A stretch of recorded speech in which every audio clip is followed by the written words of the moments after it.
Kwanza ningempa kongole sana Mr. President. Barabara si kitu ya transport peke yake.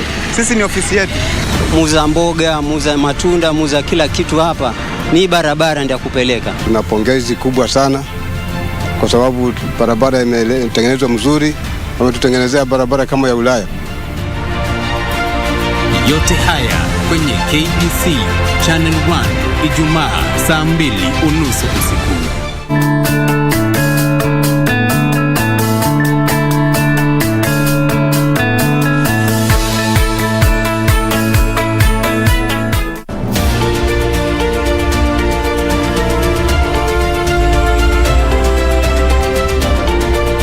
The Masai Mara is one of the most productive ecosystems in the world. In case I spot any animal with a problem or an injury, I can easily contact the people concerned. In Maasai communities, women stay at home, but one woman, Lucy Rotican, has decided to defy these expectations. It was hard, but I was trying like I should prove them I'll do it, but it took time before they accepted me in the field. The presence of these animals makes the Masai Mara one of the most popular tourism destinations in Africa. This is Wildlife Warriors, and I'm Paula Kahumbu.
Seated there, not knowing you are the newest millionaire in town. There are billions of unclaimed financial assets held by the Unclaimed Financial Assets Authority in the form of security deposits, shares, long-forgotten bank savings, pension money, among others, that are waiting for their rightful owners to claim them. And you might be one of them. To learn more, visit the 3-day UFAA Reunification Clinic from 16th to 18th December 2021 at the Savo Ballroom, KICC. Labda umeomoka na haujui. Unclaimed Financial Assets Authority. Receive, safeguard, reunite.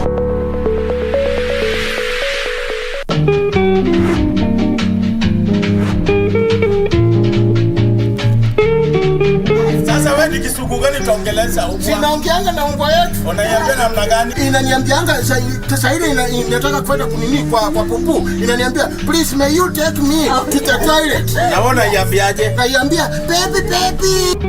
Sunita, you have confirmed my worries. Na huanga na lata yangu. Niko hapa nachungulia. Ondeka akaingia hivi, kutoka akatoa findigwi. We! Akatoa findigwi. Wewe jibu maswali vile unaulizwa. I'm trying my best. Sasa unachanganya. No, I'm trying my best. Mimi Mkenya ningoje ifuatuliwe, nikaslide kwa nyasi yangu. Ningoje polisi akuje.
Good evening, welcome to Prime Edition. I am Cythia Nyamai. Interior Cabinet Secretary Fred Matiang'i is putting on notice politicians. We have the details for you. A former student of Moi Girls has been found guilty of manslaughter in the death of 10 students. We have more stories for you coming up shortly, but first, let's have the highlights.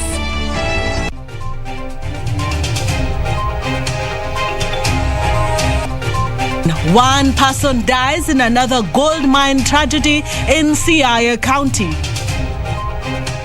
Today, as patron, I do call on the fund to establish a framework that supports research, technology, and innovation that not only meets the present challenges faced by persons living with disabilities, but also the potential challenges that may arise in the future. The president undertakes to accelerate programs that improve the lives of people with disabilities. Kenya's COVID-19 positivity rate spikes to 16.3% as 943 people test positive in the last 24 hours.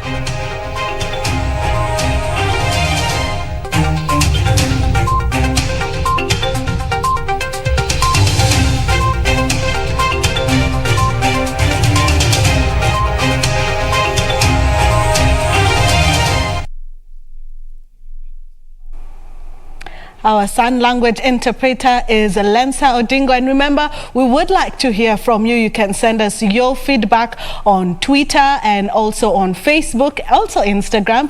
Tell us what you would like to hear from us and our stories, what you would like us to even add. The sign names, the names actually are KBC Channel 1. Now, moving on, even before the dust settles on the Abimbo gold mine tragedy that claimed a miner's life, one person has also been confirmed dead after an accident occurred at another gold mine in Kachola Buoro village at Bondo, Cythia County this afternoon.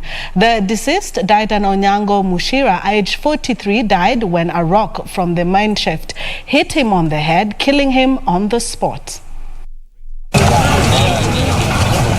Bondo area residents are in shock after a miner died in another gold mine tragedy in the same region. According to Edwin Oro, who was working with the deceased Didan Onyango and two other colleagues, he was in the process of climbing out of the 30-meter mine when he met his fate. Na kati yangu naye ilikuwa kitu kama mita 4-5 hivi. Na hapa katikati ndio ilikuwa na simu na shaft ya kwenda juu. Na kama hajafika kwa shaft ndio nikasikia kama simu imenguruma brrr brrr, nikiangalia nyuma nimeona tu kama wenye walikuwa karibu naye wanatoroka. Bondo Township Chief Walter Omolo, who confirmed the incident, said he received a distress call from the area assistant chief and rushed to the scene. Tuliarifu wakubwa wetu, alafu tukatoka naye tukakuja hapa. Kukuja hapa tukapata mwenye aliathiriwa ametolewa, ako nje, amefunikwa na amekufa. According to the area chief, the miners in the area were operating illegally since the government stopped their operation. Kwa tunajua hiyo shimo inafanya kazi kwa sababu wakati tulikuja hapa wakatuambia hizo shimo zimewachwa. Sisi tunaweza tu kuhimiza watu yetu ambao wanachimba migodi wawe wanatilia maanani sheria zenye zinatakikana. The accident comes barely 2 weeks after 8 miners were trapped at Abimbo gold mine in the same region. The body of the deceased has been moved to Bondo Hospital mortuary. Ruth Wamboi for Prime Edition. Now to a story that we had highlighted earlier. President Uhuru Kenyatta says the government will accelerate the role of affirmative action programs and policies to help persons with disabilities achieving their full potentials. Speaking at celebrations to mark the 40th anniversary of the National Fund for the Disabled of Kenya, Uhuru reiterated the government's commitment to continue improving the lives of the people living with disabilities. Oh, wow. You're laughing. President. Yeah. Well done. President Uhuru Kenyatta on Thursday led stakeholders of the National Fund for the Disabled of Kenya, institutions and schools for special needs in celebrating 40 years since the establishment of the fund. Yeah, beautiful. You make this? Yeah? The president lauded the fund's role in breaking barriers to secure social inclusion and individual empowerment of people living with disabilities. We have overcome numerous obstacles and without doubt restored hope to millions among us. The fruits of the fund are tangible. Careers have been birthed and nurtured. Persons living with disabilities have seen their businesses flourish. Their music even tops the charts, and their voices in Parliament have multiplied.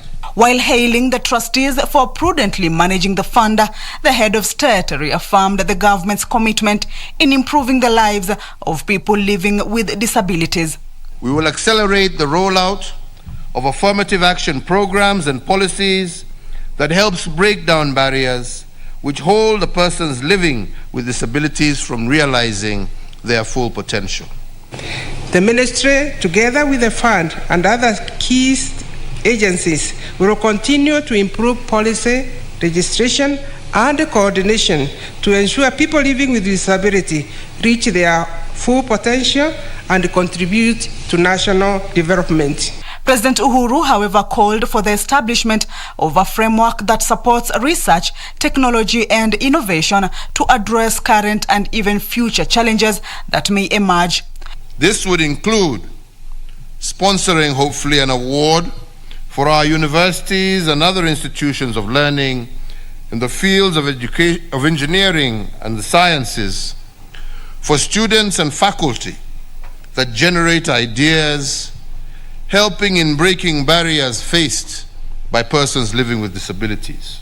The empowerment agenda has been felt in each and every county by individuals, households, and institutions of learning. Several stakeholders were featured for their roles in addressing the plight of disability, including the president himself, from a beneficiary of the fund. The fund was established in 1981 and strives to enhance social economic empowerment of persons with disabilities in Kenya. Kamche Menza for Prime Edition. A former student of Moi Girls School has been found guilty of manslaughter in the death of 10 students following a fire incident at the school 4 years ago. Trial Judge Stella Mutuku reduced the 10 count of murder to manslaughter, citing the prosecution's failure to prove malice on her part. Meanwhile, the police informant Peter Ngugi in the murder probe of lawyer Willie Kimani took the stand to testify, detailing his involvement with the other police charged and denied being part of the plan that led to the murder of the lawyer and his client. The 18-year-old Tiffany Wangari Gathoga student has been found guilty of manslaughter. She had been charged with the murder of 10 students at Moi Girls School who died in a fire incident in 2017. Trial Judge Stella Mutuku, however, acquitted her of the 10 counts of murder, saying the prosecution failed to prove malice, whether express, implied or constructive, on her part, but found her guilty of manslaughter. The prosecution had said that on the fateful night of 1st and 2nd of September 2017, the student and her friends prayed before going to bed, asking God for forgiveness for what she was about to do. A total of 42 witnesses testified. Justice Mutuku set sentencing on the 4th of January 2022. Meanwhile, police informant Peter Ngugi in the murder probe of Willie Kimani and his client took to the stand to testify. Appearing before Justice Jesse Lisit, the police informant detailed the events of the day when the lawyer and his client were believed to have been killed. Ngugi says he got a phone call from Juan Kamau to be at the Mavoko police station to monitor a suspected thief and subsequent trips that culminated at a river where long luggages in sacks were recovered. In the company of the police, they would later head to Mlolongo where they will take drinks and fried beef. Ngugi would later describe how he was beaten and mishandled, saying he could not ask for bail to be out due to the information he held.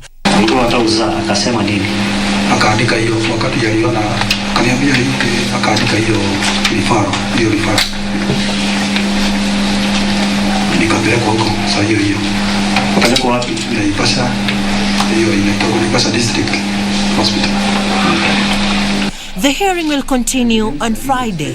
Serafina Robi for Prime Edition. And now to COVID updates, where Kenya's positive rate has shot to an all-time high of 16.3% since the government relaxed the COVID-19 confinement measures on Mashujaa Day.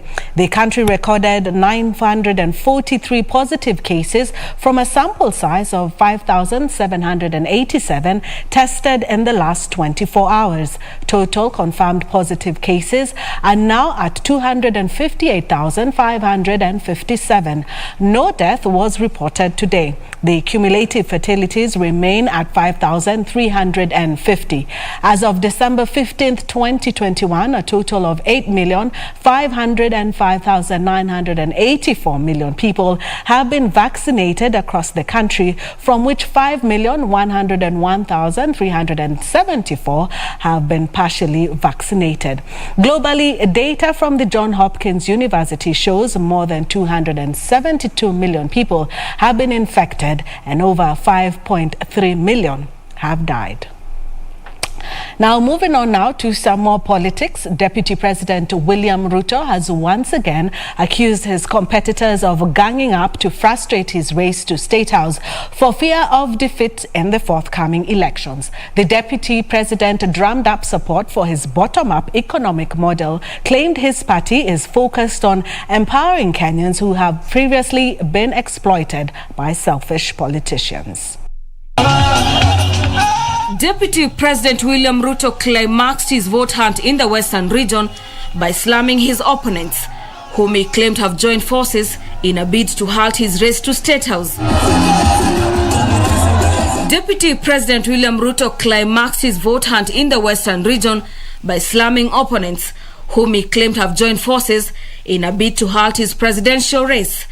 Wanalitendawili na wengine wanasema wao wanataka wabadilishe katiba kwanza, waongeze mamlaka ya rais, waongeze vyeo ya viongozi, sijui prime minister, sijui gani, sijui assistant, sijui nini. Mimi nimewaambia mambo ya mamlaka na vyeo na katiba ingoje. Tubadilishe kwanza uchumi, tupange ajira ya hawa vijana. According to the Deputy President, those opposing his State House race have sensed defeat and have now shifted into painting his economic model in bad light instead of offering real solutions to Kenyans. Mambo ya uchumi Kenya imekuwa ikipangwa Nairobi, inapangwa na wale wanajulikana, inapangwa na kampuni kubwa kubwa, na inasemekana pengine siku moja ikateremuka ikawafikia nyinyi hapa chini. Mumengojea miaka 50 haijawafikia hapa chini. Nyinyi mnataka tuendelee kungojea ile tumongojea miaka 50 haijafika, ama hii kitu tupindue, tubadilishe, tuanze na huku chini, ama mnataka tuendelee kungojea ya juu? Sisi ni watu wa bottom up. Leaders accompanying the DP telling residents that they stood to gain under the UDA government. Leo vile tunaongea hapa, ndugu zangu, Musalia Mudavadi amewachwa kwa roundabout, hajawachwa. Samawachwa. Na mimi nataka niseme hivi nikiwa hapa nyumbani, Musalia ni mtoto wetu, Wetangula ni mtoto wetu. Hatutakubali serikali ya William Ruto washinde in a free and fair manner. Watoke kwenye hoteli, watoe campaign program yao, watoe mfumo wao wa kiuchumi, wamenyana na sisi kwa sababu tukiwashinda hatutaki kusikia kwamba mtu ameibiwa kura. For Prime Edition, I'm Gladys Mungai. And now to some more politics, where One Kenya Alliance OCA principals Kalonzo Musyoka and Moses Wetangula have dispelled rumors of any possible fallout ahead of next year's general elections. The OCA principals, who converged at the Friends International Center Church in Nairobi for the memorial service of Mama Rosabella Jereno Mudavadi, assured the public that OCA will remain united with a firm resolve to form the next government. Barely hours after Deputy President William Ruto urged OCA principals to join UDA party to fortify their chances of winning the 2022 general election, the OCA leaders have promised to be united to the ballot. As One Kenya Alliance, we are together. Please pray for us. Please pray that the next team, the best team, the team that will hold this nation together, will be in place to govern this country next year. We in OCA have agreed that we are together to the end, and any one of us will carry the weight, the mantle, the interests, and the vision of the group.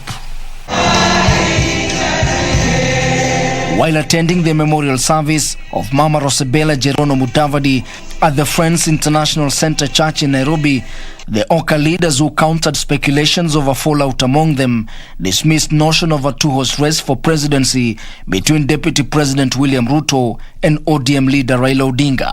Mudavadi has a right to take a stand. And if he has decided that he does not want to support either Honorable Raila Amolo Odinga or Honorable William Ruto, they must give Musalia Mudavadi his respect and leave him alone to pursue his agenda. We have to make sure this narrative of two horse is not there. We are OCA, we are a third force. We pray for you so that the next year will be a good year for you. The next year will be a successful year for this family, and we will work with you, Mheshimiwa Mudavadi.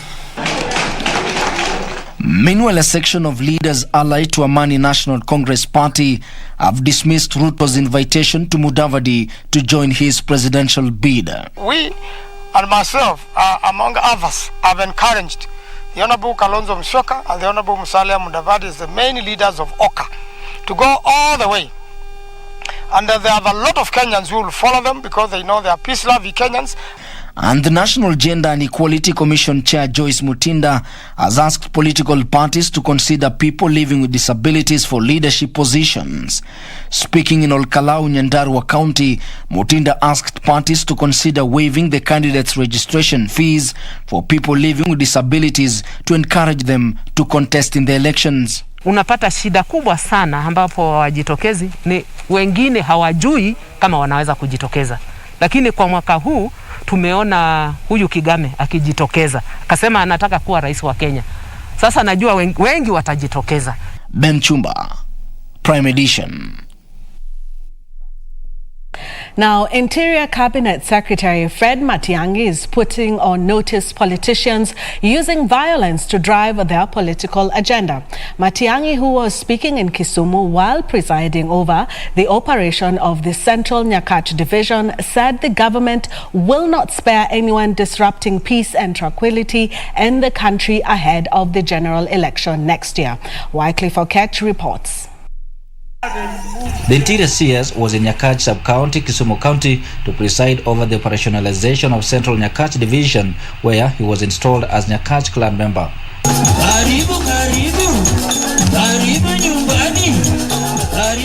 Matiang'i using the opportunity to direct chiefs and their assistants to prioritize delivery of about 52,000 identity cards lying uncollected in the vast Nyanza region. We must get all these ID cards, these 52,000 ID cards must be given to their owners before we start voter registration in January. Kwa sababu watajisajili namna gani kupiga kura na hawana kitambulisho. The tough-talking Matiang'i at the same time sounded a warning to politicians allegedly using violence to advance their political agenda, saying the government will not relent on its quest to keep the country more secure ahead of next year's polls. Sisi kama serikali hatutaingilia mtu yote, na nimesema kila mara, you don't need our permission to campaign. Yo wakati ulipita, you are free as a Kenyan citizen to go wherever you want to go and campaign. Talk to Kenyans, provided usiwasumbue. Ukiwasumbua tutaingia. Yeah, provided uweke amani. Na yule ambaye anatafuta kiti, awe mama, awe mwanaume, awe kijana, ana uhuru ambao umetolewa na katiba. Dr. Matiang'i dismissing claims he was supporting ODM leader Raila Odinga's presidential bid. Lazima inchi inaongozwa na utaratibu kama familia ama namna gani? Sababu Mheshimiwa Rais wetu akituelekeza tuseme tufanye namna hii, anatoa kauli ya mipango ya serikali na mipangilio ya serikali, sisi kazi yetu ni kufuata hayo. That is how this country has been managed over a period of time, and that is how it's going to be managed. And on the backdrop of security lapses in the neighboring countries in the recent past, the Interior CS called upon members of the public to be more vigilant during this festive season and report suspicious characters to authorities for action. Hii mambo ya ugaidi bado iko na sisi. Na waomba tafadhali, mahali unakaa, usifikiri eti hapa ni kijiji, watu hawawezi kuingia hapa wakora. Ukiona mtu ambaye unamshuku ama mtu ambaye hajulikani, tafadhali toa ripoti kwa polisi haraka iwezekanavyo, kwa chief, kwa assistant chief, ili sisi zote tushirikiane. Usalama unatokana na ushirikiano wetu sisi wote. Wycliffe Okech, Prime Edition, Kisumu County. Your catch for that report. We will be taking a short break, but don't go too far away. I've just come back from the DRC Congo, and I will be telling you about the business opportunities coming up shortly.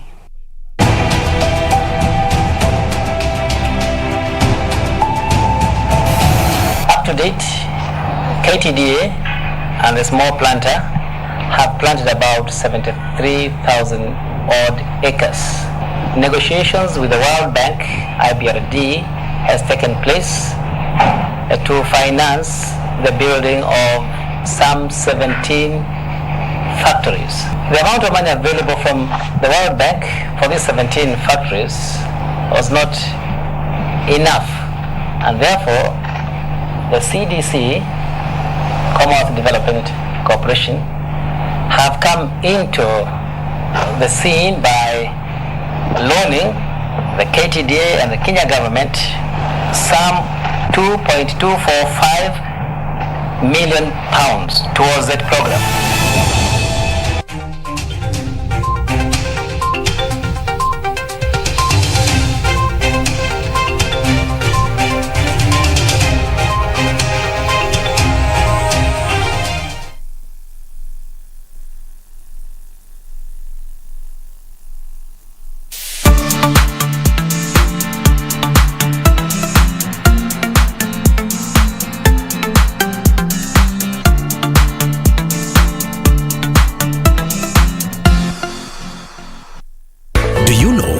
Seated there, not knowing you are the newest millionaire in town. There are billions of unclaimed financial assets held by the Unclaimed Financial Assets Authority in the form of security deposits, shares, long-forgotten bank savings, pension money, among others, that are waiting for the rightful owners to claim them. And you might be one of them. To learn more, visit the 3-day UFAA Reunification Clinic from 16th to 18th December 2021 at the Savo Ballroom, KICC. Labda umeomoka na haujui. Unclaimed Financial Assets Authority. Receive, safeguard, reunite.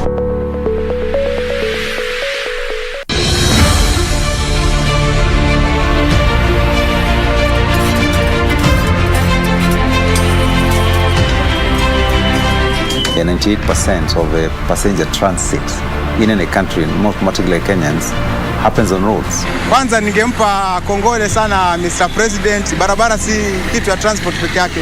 Sisi ni ofisi yetu. Muuza mboga, muuza matunda, muuza kila kitu hapa. Ni barabara ndio kupeleka. Tuna pongezi kubwa sana kwa sababu barabara imetengenezwa mzuri, wametutengenezea barabara kama ya Ulaya.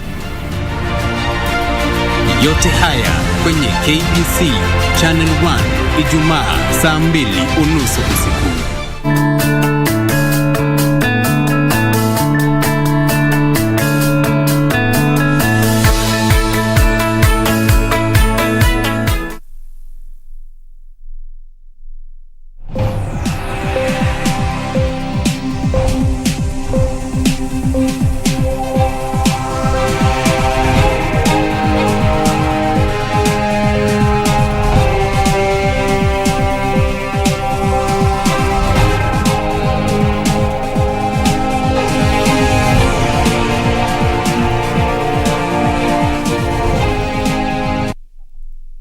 Welcome back. Now to some good news where Kenyans will from December enjoy a 15% reduction in electricity cost.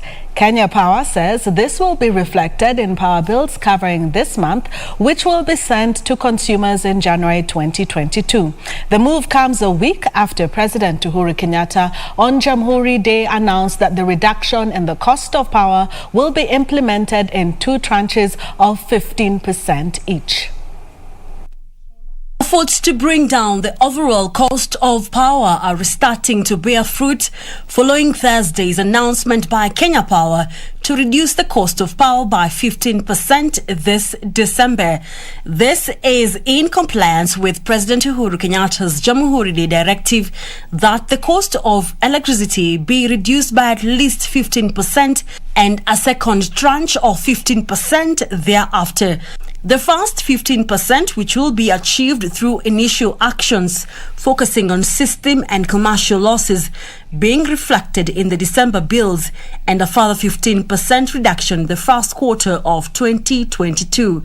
In September, President Kenyatta directed the Ministry of Energy to review all power purchase agreements with independent power producers to pave way for a reduction in the cost of electricity by 30% to an average of 16 per kilowatt or a unit from the current 24 a unit. Come January, Kenyans will start seeing a reduction in their monthly power bills as the government moves to implement the remaining 15% by March next year.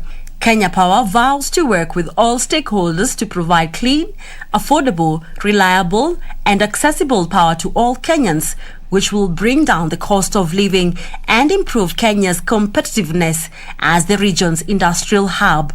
Expensive power has dissuaded investors from setting up shop in Kenya, while others have closed shop due to the high cost of power. Caroline Jinga for Prime Edition. Thank you, Caroline, for that report.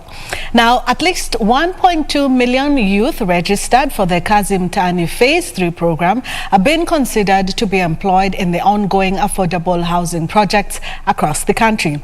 Housing Principal Secretary Charles Hinga says the initiative will see more young people being trained, certified, accredited, and employed in public-driven initiatives. The affordable housing agenda targets construction of 500,000 affordable housing units for low and middle income earners.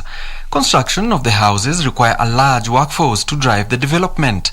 Housing Principal Secretary Charles Hinga says the Kazi Mtaani program is a low-hanging fruit to close any labor force gaps in such projects. We want to start mainstreaming these young people into meaningful jobs.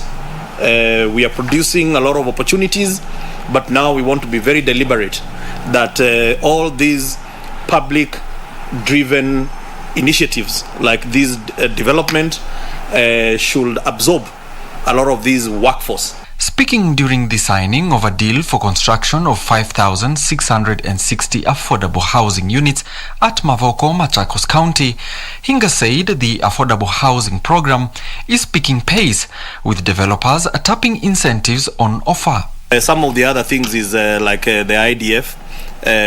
We have preferential rate, then the railway development levy. In the new Mavoko project, a local developer plans to invest 90 billion shillings in the 4-year project on a 55-acre development that will have a community center, commercial facilities, and other amenities. This is going to be undertaken by a local developer. You know, we've been talking about growing our local capacity, and if the first large-scale project of this magnitude is going to be undertaken by our local developers, I think it also shows that as a country we have made great strides. To be on the project, it was a long journey. We had been discussing, debating, pricing, specifications, finance arrangements, all this. By April, the government says 186,000 affordable housing units had been constructed across the country, with potential homeowners being urged to apply through the Boma Yangu portal and secure financing from the Kenya Mortgage Refinancing Company. Alanauko, Prime Edition. President Uhuru Kenyatta has called for the adoption of technology in wildlife conservation for prosperity. Speaking during the 75th anniversary of Nairobi National Park, the head of state noted that in technological advancement laid potential to fully eradicate poaching and other vices, as well as improve wildlife and environmental conservation. Kenya did not lose any rhino to poachers in 2020, but 11 elephants were hunted down for their tasks. And the only rhino we lost this year at Truma National Park, the people who killed that rhino were arrested and the tasks are in our possession. According to the Ministry of Tourism and Wildlife, though progressive, a lot needs to be done in support of the conservation agenda.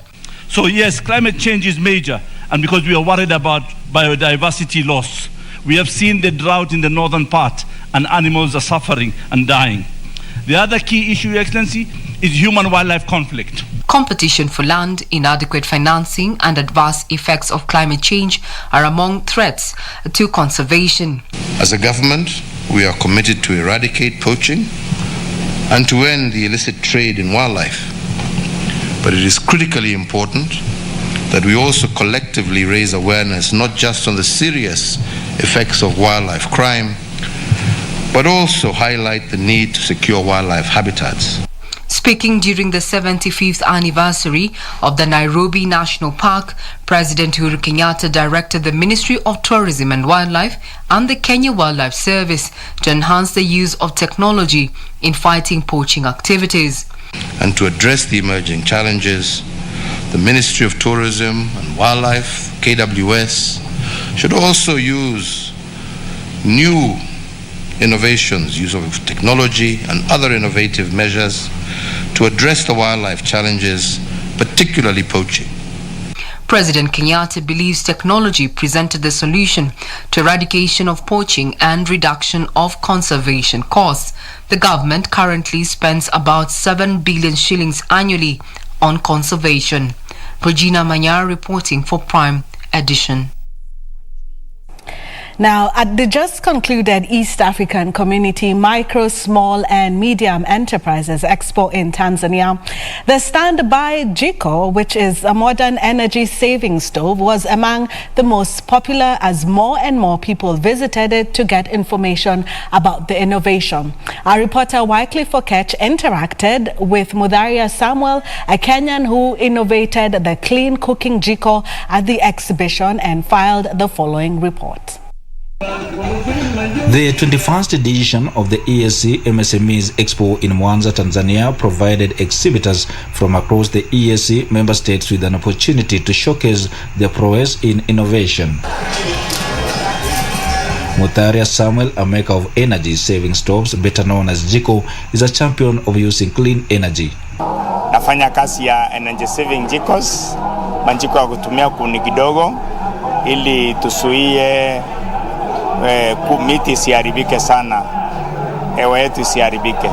Samuel has been in the business for the last 12 years and has exhibited his product within and outside Kenya thanks to the annual EAC trade fair. Hii maonyesho imenifanya nifunguke akili sana, sababu mbeleni kabla siyakuja kwa hii maonyesho nilikuwa nauza manjiko yako locality area kwangu tu Meru County, lakini wakati nilitoka nikaenda Dar es Salaam, nikakuja nikaenda Bujumbura, nikaenda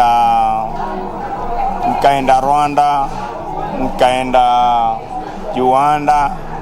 Hizo nchi zote nimetembea, Nairobi hapa kwetu. Access to finance is one of the challenges bedeviling micro, small and medium enterprises within the East African community. However, Samuel says there is yet another route for savings which he adopted and has now employed 33 Kenyans. Kwanza hiyo ndio challenge kubwa tuko nayo, mambo ya kuanza kazi.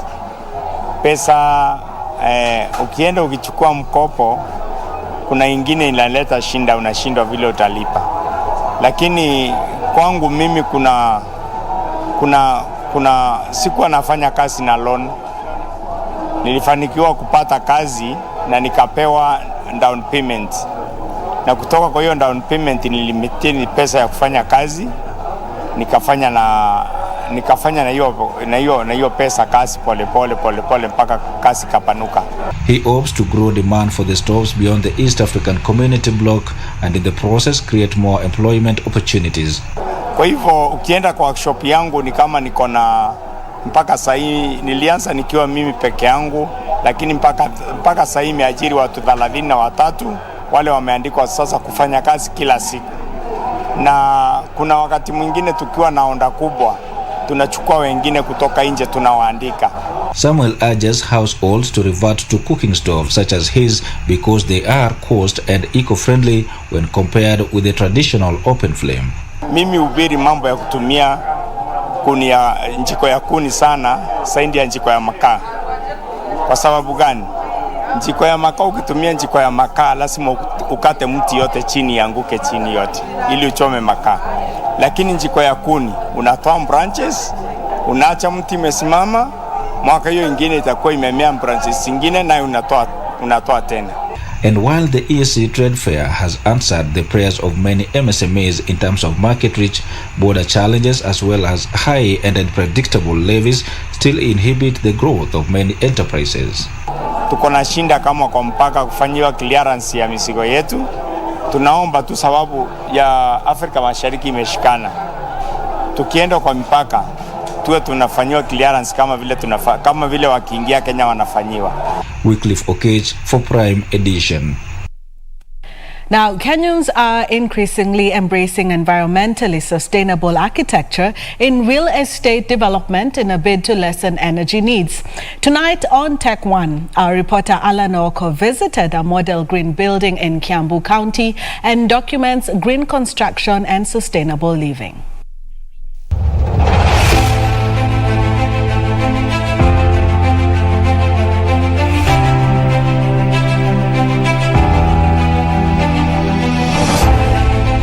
A sectoral breakdown on the UN habitat shows the building sector can account for 58% of greenhouse emissions reduction, followed by the transport sector at 21% and materials efficiency at 16%.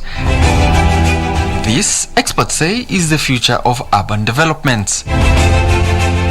This is a model green building. And this is where contractors with the technical expertise to build it come in. Hi, I'm James Mitchell, co-founder and CEO at BuildX. Mitchell believes that by embracing green construction technologies, residents will greatly contribute to sustainable urbanization. But one of the things that we know about wood is that it isn't ultimately, in its structural form, an exterior material. So on the outside, we need to cover it with a stone. The stone doesn't need to be very thick. These ones are a little bit thinner than the normal block size that you're used to seeing, but we could go a lot thinner with different types of cladding materials to wrap the building, basically. I asked him how practical it was to replicate this particular innovation in villages and other towns, given panels can be prefabricated off-site. We can essentially leave a cavity by having some lighter non-structural frame. In this case, we've got a light aluminium frame with an insulation. Insulation is optional, particularly in Kenya. But again, we can use this gap between the timber and the plasterboard to run those services if we want. But that's not all. To build a unit like this is up to 70% faster than traditional methods using concrete and stone. This particular prototype that we're standing in, which is about 60 square meters, was put up in 20 hours. One of the biggest challenges is a lack of a local materials factory. awareness and expensive procurement of sustainable materials, which may make building green a daunting task. This is a material that today, as we stand in it, is more expensive than a lot of the traditional methods used in Kenya. But we've seen in other markets, even comparable markets like South Africa, where we source this particular product from, that when it's produced locally.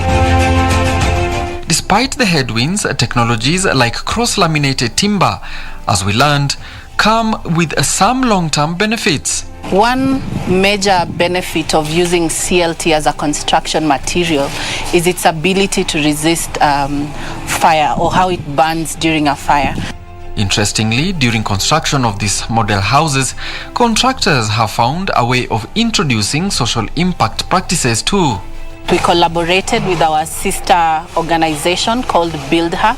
So Build Her trains women in Kenya and teaches them accredited construction skills, and about 60% of the labor force while working on the prototype came from Build Her. For the sector to thrive, players say green buildings have to be supported by other like-minded organizations and state agencies with common goals. We educate a lot on how to rate and certify these buildings. We advocate through a lot of policy changes in government towards supporting sustainability in construction. Green building designs are expected to reduce carbon emissions. Cross-laminated timber offers more pros than cons because it is more redundant than steel and concrete. And why not? Especially if it is living sustainably. Alan Naoko, Tech One.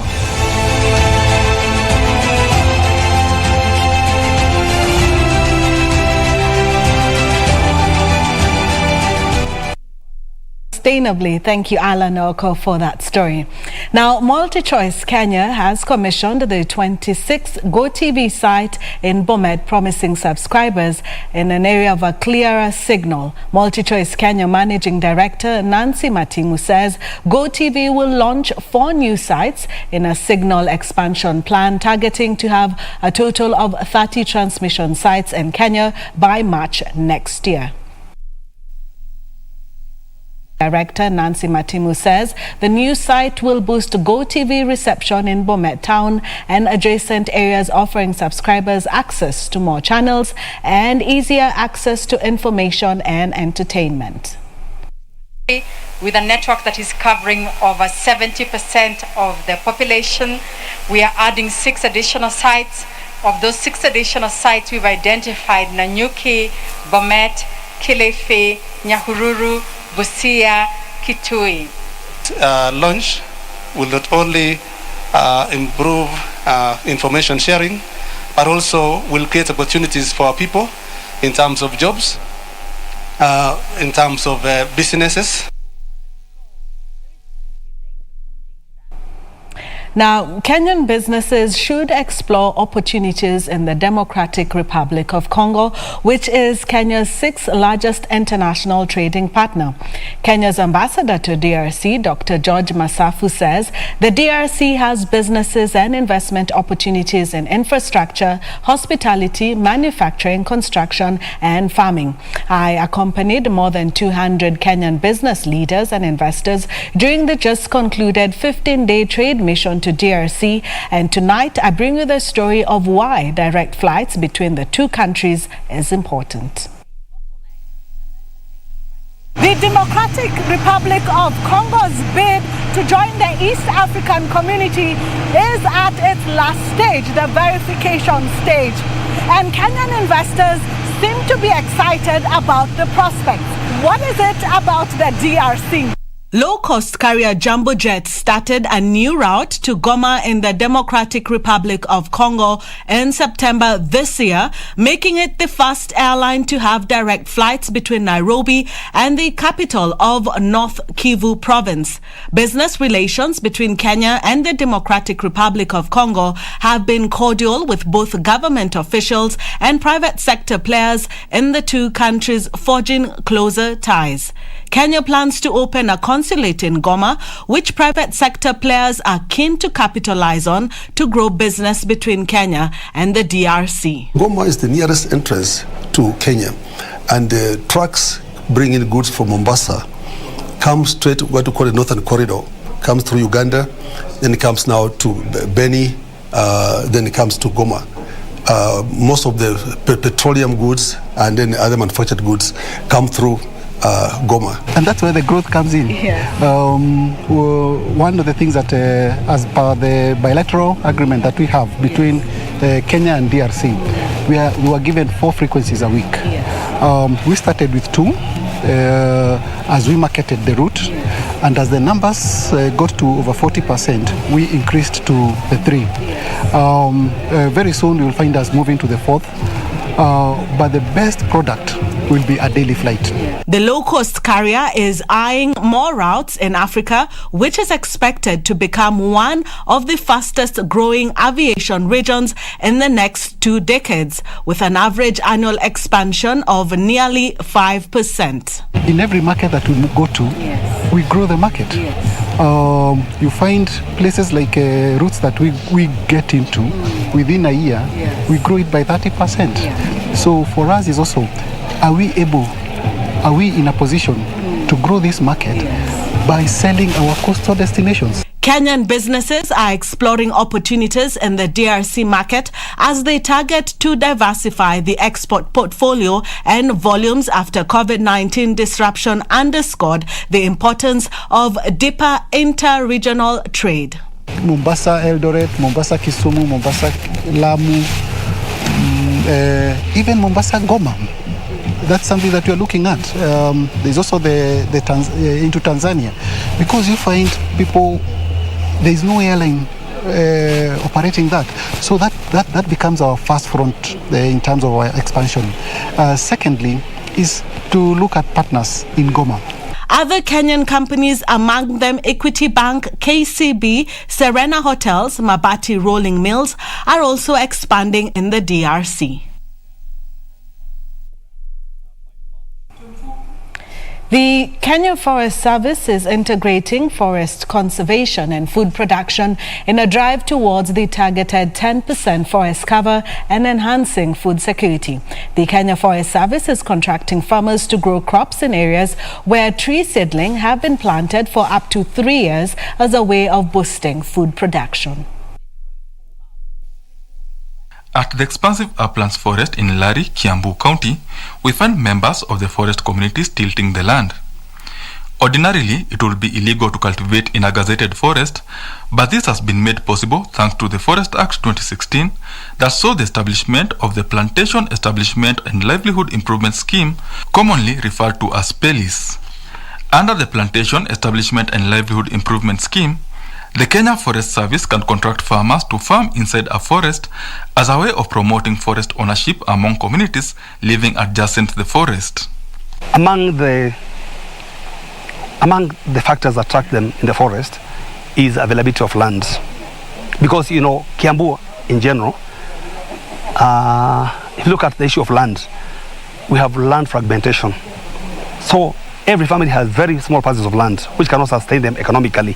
So the forest accords them the benefit of getting land both for subsistence and commercial. When they come, they're able to grow different fruit crops. Farmers in Lari now cultivate sukuma wiki and other crops in the expansive 700 hectares uplands forest. Nimepewa eka moja, inanisaidia kulima, nalisha watoto, nasomesha watoto, nikipanda sukuma kama hii, nitavuna, nilipie watoto shule.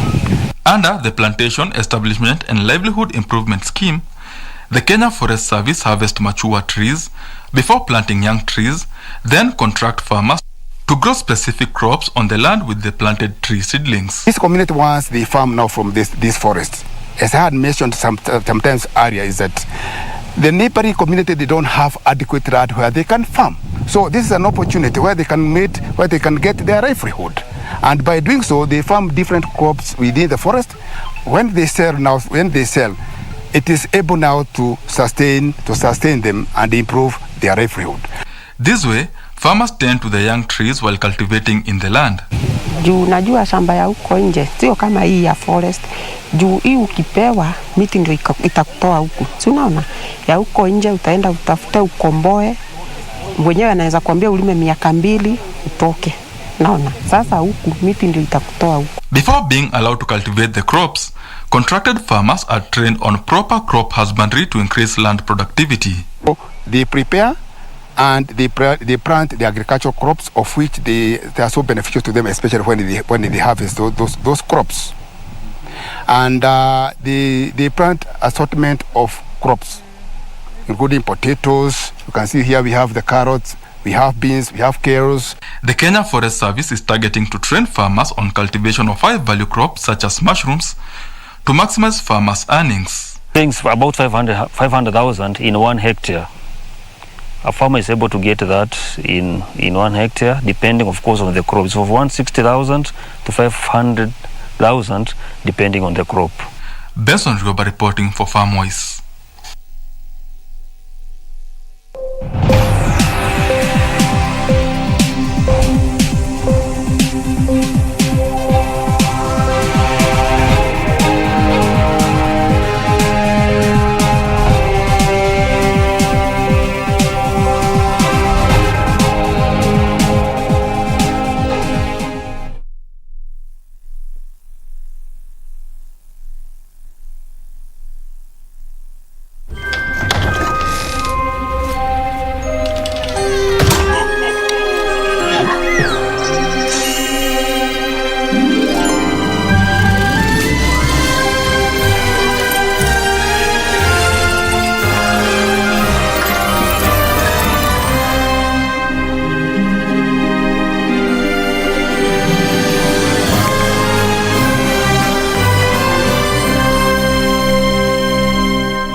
Welcome back. Now let's take a look at what's making headlines in the world of sports. My name is Karen Kibet.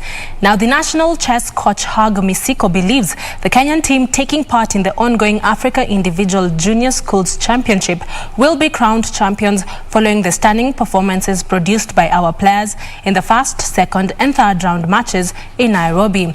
The championship continues tomorrow with Kenyan sensational Elizabeth Sasidi and Don Muruiri in action as they seek to clinch a gold medal in the Long Week Championship, which has attracted over 250 players from 10 nations. The curtains come down this Sunday. So far, they should just give on more effort on what they're doing. Actually, parents are pleased, coaches are pleased. So everyone in the chess community is okay with what's being done. It's not an elimination tournament. Even if you lose one game of the 9 rounds, you will play till the last round. So far, we have over 30 Kenyan players registered. So far, all of them will play till the last round, 9 rounds. We have 4 more rounds to go. So it's not an elimination tournament.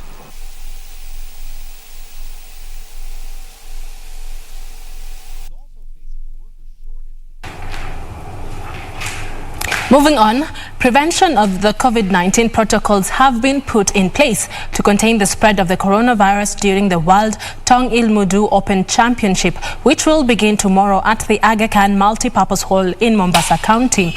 The annual event has attracted 15 countries, including Nigeria, who confirmed their participation today, Brazil, Japan, South Korea, Zambia and Iran, with Turkey, Philippines and Thailand among the first teams to have arrived in the country. The two-day event had earlier attracted 25 countries, but some withdrew due to the COVID-19 threat. Competitors at the event will be aged between 8 to 55 years and will compete in the individual and team categories.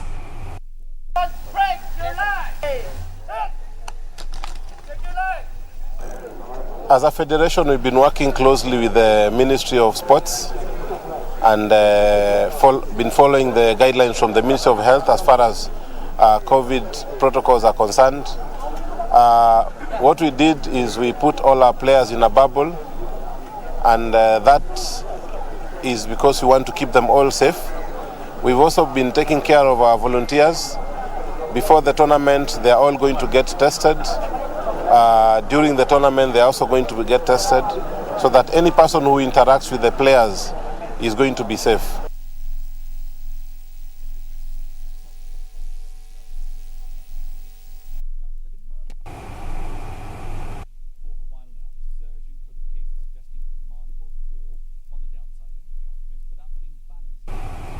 And finally, Leicester City's home Premier League game with Tottenham Hotspur tonight was postponed a few hours ago because of an increase in the positive COVID-19 cases within Leicester's squad. The match is the fourth top-flight game to be cancelled in the past week.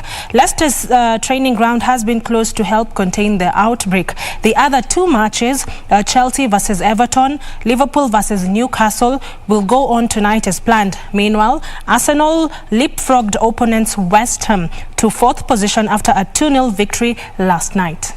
Meanwhile, Brighton lost 1-0 at home to Wolves, while Southampton drew 2-2 away at Crystal Palace. In the German Bundesliga, Mönchengladbach, Union Berlin settled for a 1-1 draw against Freiburg. Bayer Leverkusen drew 2-2 against Hoffenheim. While tonight, Chelsea will play host to Everton in the English Premier League. Leicester will take on Tottenham, while Liverpool will welcome stragglers Newcastle United.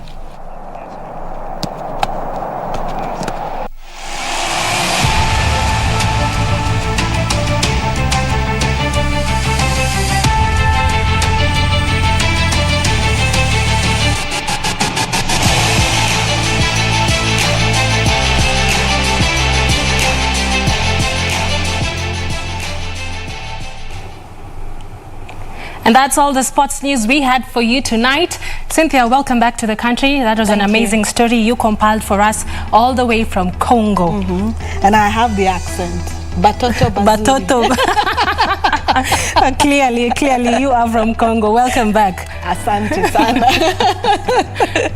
I did catch the accent, but also a lot of business stories and opportunities that we will also be sharing next week. I just want to read one comment coming from Emmanuel Opondo in Kisumu, and he says, could you please tell us more about the story on sustainability in construction? Well, you can check out that story on our website, and we also have it on our YouTube channel. From me and the rest of the team, we wish you a good night. Good night.